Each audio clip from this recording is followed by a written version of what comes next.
История 7. Гость приходит во сне. Жил в одном селе старик-пенсионер.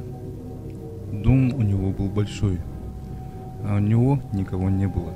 И он решил сдать комнату практикантке, которая проходила стажировку в местной больнице. Отношения между хозяином и девушкой были ровными, никто никому не мешал. Иногда только по вечерам вместе болтали о том о сём. Однажды зимним вечером девушка возвращалась из больницы. Войдя во двор, она услышала где-то на той стороне двора хруст снега под ногами человека. Темнота не позволяла видеть, кто это, но она подумала, что это старик какие-то свои дела делает. Но ее удивило, что человек очень сильно то ли пыхтел, то ли стонал, будто задыхался. Девушка громко спросила, кто это? И тут же шаги и странное дыхание стихли. Постояв немного, девушка почувствовала себя неуютно и вошла в дом.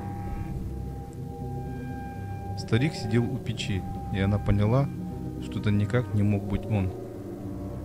Испугавшись, решила ничего не говорить, чтобы не пугать старого человека.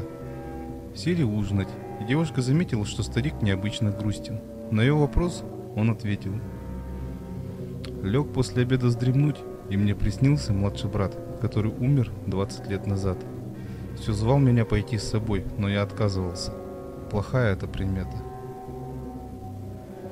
Тут девушке стало еще страшнее, но она промолчала. Наступила ночь, и они разошлись по своим комнатам. Девушке не спалось, она все ворочалась на постели. Хозяин дома спал в соседней комнате. Слышно было его неровное старческое дыхание. Вдруг на улице прямо под окном девушки опять захрустел снег, и раздалось то самое прерывистое, похожее на сон дыхание. Будто кто-то только что пробежал долгую дистанцию и теперь задыхается. Девушка накрылась одеялом с головой, умирая со страху. Прошла минута, и, похрустывая снегом, невидимый гость переместился к окну в комнате старика. И тут же девушка услышала, как характер сонного дыхания старика поменялся.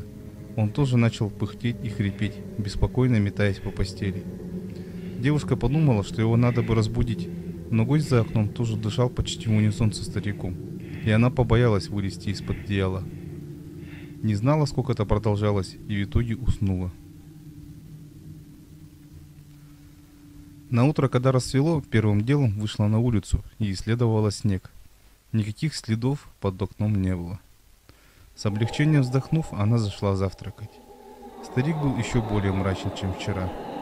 Он рассказал, что ему опять снился брат, на этот раз злой и решительно настроенный увести с собой. «Я боролся с ним как мог, но все равно сбил меня с ног и утащил силой», — вздохнул старик. Девушка наконец решилась рассказать о том, что она слышала вечером и ночью. От ее слов старик вовсе впал в отчаяние. «Эх, разбудила бы ты меня, пока он меня не одолел. Это точно был он. Я помню, как он жутко хрипел, когда умирал от туберкулеза.